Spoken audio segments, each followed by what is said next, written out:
For the book 10, according to Aristotle's final book of Nicomachean Ethics, happiness is tightly linked with pleasure. All beings, whether rational or irrational, instinctively tend toward pleasure and away from pain. The only life worth living is the one in which you enjoy the right things in the right amounts, because basically that is what happiness is. You cannot say that pleasure is desirable without qualification. For instance, we would not choose to live with the mentality of a child even if that life were pleasant. There are also other goods like intelligence or good eyesight, which are desirable without necessarily being pleasant. It seems clear that not all pleasure are desirable and that pleasure is not the good supreme.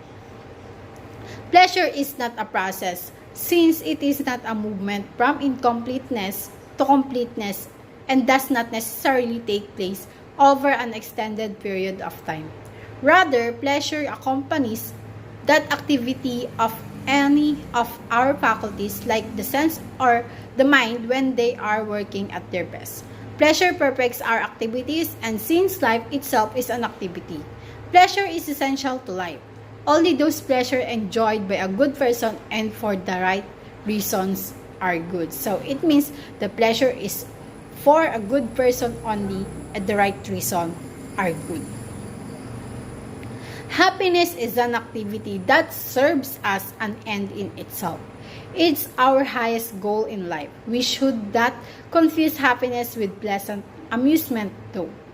The highest form of happiness is contemplation.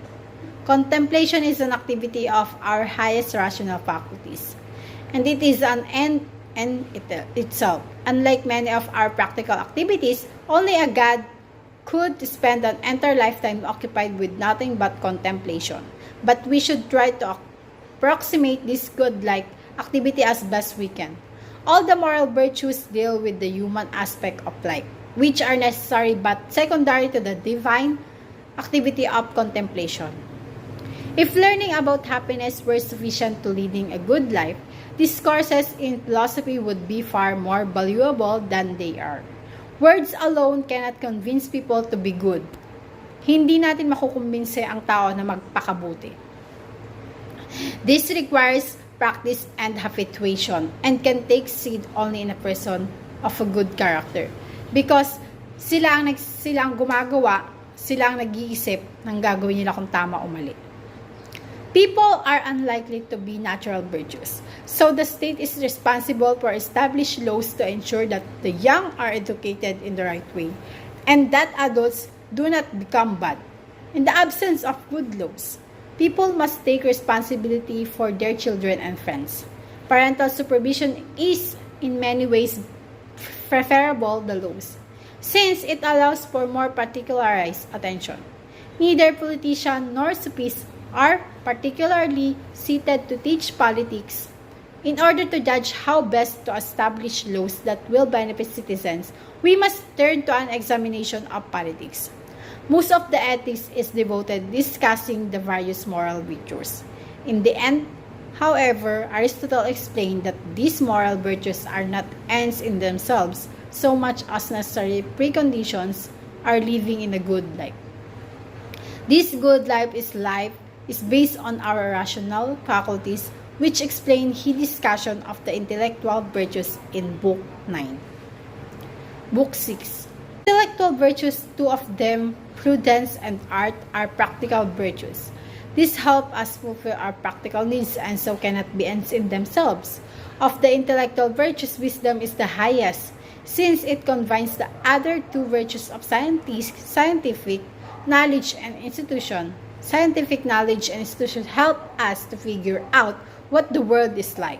Wisdom consists of the ability to contemplate the totality of experience from a place of knowledge.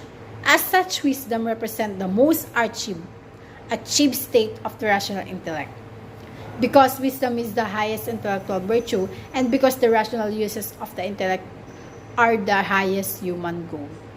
The philosophical contemplation made possible by wisdom is the supreme human achievement, while this contemplation could be called philosophy. We should be careful to note that for the Greeks, philosophy consists of a complementation of knowledge generally, and that for more specialized study, the modern philosophy consists of. Is Aristotle right in saying that philosophical contemplation is the highest good? Yes, he certainly provides many compelling and noble reasons to think so, but he never provides a water-like argument for thinking so.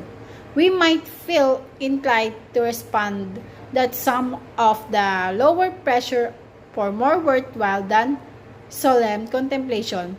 To this, Aristotle might respond that we are giving into our less than human animalistic natures. But aside from feeling Aristotle's turn this probation, there does not seem to be any compelling reasons to think that a little animalistic fun is not itself sometimes quite worthwhile. Philosophers aims to define our moral responsibility in Nicomachean Ethics. Aristotle notes that as a condition to be held morally responsible, we must have been acting voluntarily. In particular, two elements must be true. A person must be in control of their actions and also must be aware of what they're doing.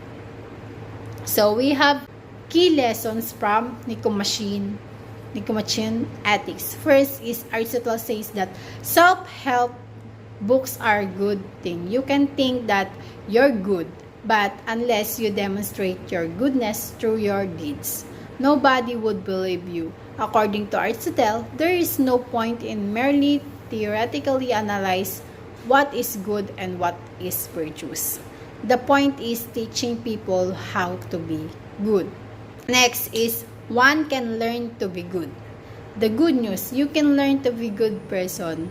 And the bad news, it requires a lot of effort. And don't pat yourself on your shoulder thinking that not knowing that something is bad gives you an excuse for doing it. You can learn always. And sa good news is matututo ka para maging mabuting tao. Ang bad news is matagal at kailangan mo ng matagal na effort upang mapunta ka sa mabuting tao or ikaw ay sa maging mabuting tao. The gold mean, if you need to take away one thing of the Nicomachean Ethics, then by all means, let it be this one. Treat the golden middle way. Excesses and deficiencies destroy virtues, says Aristotle, which can only be found in moderation. Too much courage leads to recklessness, too little of it to cowardice, and this is true with all other virtues. Let us proceed for the next reporter.